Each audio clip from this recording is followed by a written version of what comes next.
जब सुने के होई भोजपुरी गाना बस बजे के चाही गाना। हेलो। हाँ हेलो। कहाँ बाड़ू जान? घरे बानी। काहे मिले ना आइबू का? ना हो, भैया लोग मना कर दिले बा होली में बहरी नहीं निकले के, ना तो अइबे करती। तो हम आ जाता नहीं, इनमें कौन बड़ा बात बा? पगला गल बड़ा का? अरे तू 5 मिनट वेट कर ना। हाँ तो आवा तो थुराइयो जाइबो। हमारा के? हाँ हो। कौन थुरी हो? कौना के दिन पातर हो गई बा? अरे डीजे घुमाओ सुनता तनी। चला चला भैया चला चला।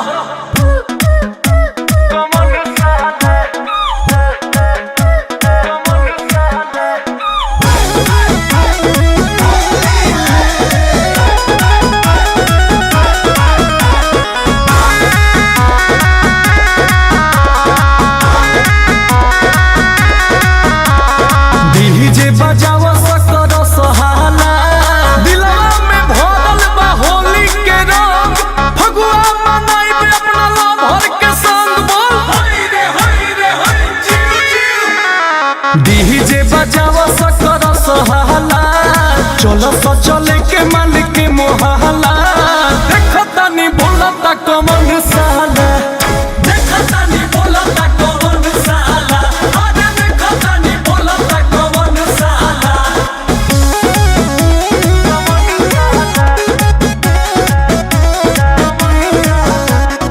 Music by Arya Sharma.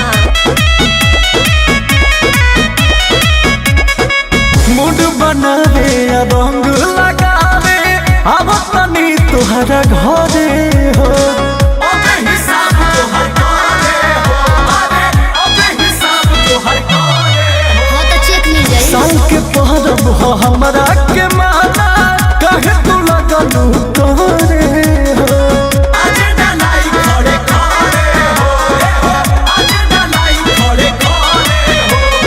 खोल दसरम वाला सब तहला, जानू हो हमरा ना बा कोनो डर, अब तनी होली में लूटे लहर। बोला हाय रे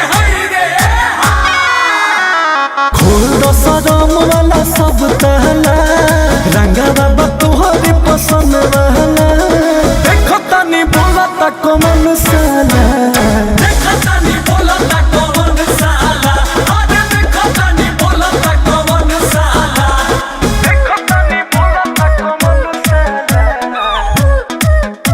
कमन साला।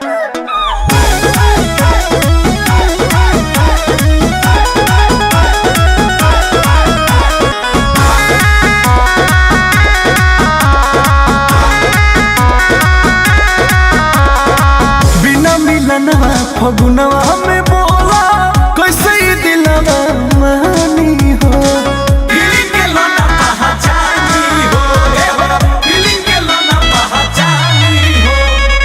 अंकुश गर्दा से होली खेले में जनी करो या न कहानी हो, आजा बहरिए राजा के रानी हो, आजा बहरिए राजा के रानी हो।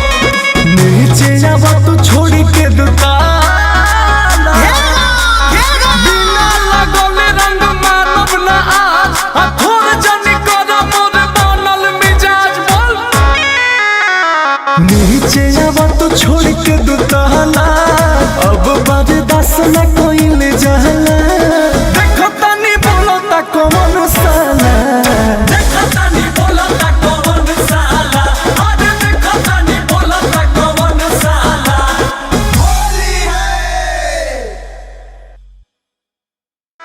डीजे बजावा सकर सहाला, चलो तो चले के मालिक